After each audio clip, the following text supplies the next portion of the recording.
Are you listening? Really listening? The kingdom is now. So the idea behind the Kingdom series is something that God's been working in my heart for many, many years. This idea that in order to really understand the gospel, you've got to understand that it comes at us through the kingdom of God paradigm. And in fact, if you don't understand the kingdom of God, you really can't understand the message of Jesus. So when Pastor Brian cast the idea, the vision for this Kingdom series, the idea was that we don't talk about the kingdom a whole lot at the church. We might mention it in passing, but do we really know what it means? Do we know what it looks like for us as Christians here on earth now to be citizens of this kingdom? You know, we hear a lot about it, and Jesus even taught about it in a lot of parables. And when we were talking about how to present this in the form of like a video and how you would see that, how we've been doing these bumpers for all these series lately, it really became something that we took as a challenge. Todd and I sat down and we had this title called Kingdom Culture, and we were trying to figure out how are we going to take kingdom culture and put it into a nice, neat little video for a sermon bumper. And we ended up saying we don't really like the culture part of it, so we started talking about maybe just calling it the kingdom. And basically the concept was that we are living now in the kingdom of God. I thought it was important to emphasize that the kingdom of God really has arrived because Jesus came to earth. Because so many people have this idea that the kingdom of God or the kingdom of heaven is heaven, that you get there when you die, and that's all we'll ever see of it. But Jesus said repeatedly, over and over again, that the kingdom of God had arrived with his arrival, and then he proved it to everybody that it had arrived. So that kind of inspired some thoughts in me about wanting to write a song about it. And knowing about it far enough in advance, I was really excited to get to start writing about it. So I was thinking about how, as the kingdom of Christ, that right here and now we are citizens of it, and we're representatives of that kingdom. So under this king's reign, what does that look like? What are some defining characteristics of people who are citizens of this kingdom that are under the reign of this king? Jesus is our king. That means that he has domain. This is his domain, that we're in his kingdom. And so he has lordship over every aspect of our life. So we should expect to see his supernatural. What I came to was this line, born of spirit, not of earth, we defy the prince of this world. When we are Christians, we're new creations, and our spirit is replaced by the Spirit of Christ. So we carry that spirit with us. Now our minds and our bodies might be tempted to go other ways, but what defines us and what sets us apart in this world that's ruled by another ruler besides our king is that we've been given new spirits.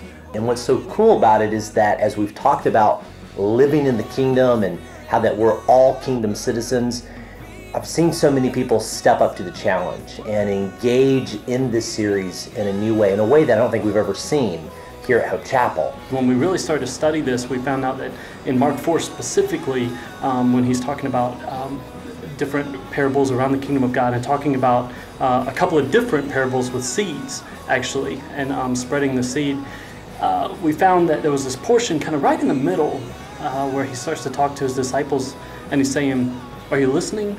Really listening?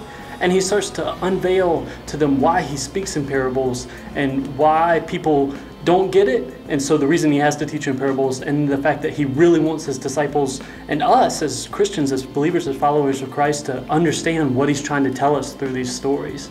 I think the one that we decided on was one that is probably most commonly used for the kingdom is the seed and sowing the seed and harvesting the wheat. And I think that you know, we were very blessed to know that Todd's father-in-law was a farmer and has a 60-acre farm a few hours from here. So we headed up there and spent the day out there with him, and he was generous enough to let us just hang out with him and follow him with a camera for a few hours. When you watch the video, the bumper, and you see this guy who's walking out, and you know he's starting his day, and he's he's throwing the seed out there and walking around the farm and all this kind of things. You're watching this, but you're hearing what's being said, and you're going, how does that really tie in? What the visual representation is the parable, and what you're hearing is what Jesus was saying to his disciples, kind of paraphrased, even out of just the different translations kind of all mixed together. I think we ended up getting the message out there that, you know, that Jesus was trying to portray, that, you know, we have to be out there, we have to be from where he's at the window to where he's looking at his day and looking at what he's going to do and being prepared and getting out there and working. And then at the end, if you notice, he'll look across the field and see that there's so much more work to be done. We even recorded Pastor John. I love his voice. He's such a great storyteller. And when he was saying the script that we had written for this, it was great, but we were feeling like something was missing. It just wasn't really connecting well to what was happening there. And so we went to Pastor Brian and said, hey, would you just read this for us? Just read it and let us know how it goes. And when he read it, it sounded like something he had already taught. It sounded like a teaching that was happening. And we thought, you know, this really works well for the series because it lines up how Jesus was telling the story. Throughout the course of the series, I've seen people understand God in a new way, understand the gospel in a new way, understand who Jesus is, and I've seen more people take risks in their walk with God, expecting the supernatural to show up naturally in their lives every single day. And really at the heart, that's what I desire the most for this series, is that we grab hold of who Jesus really is and our place in his kingdom and who he's called us to be in this world. That we here at Hope Chapel are advancing the kingdom of God here on the earth through word, action, and power. That is our lives. That's the kind of church that we are.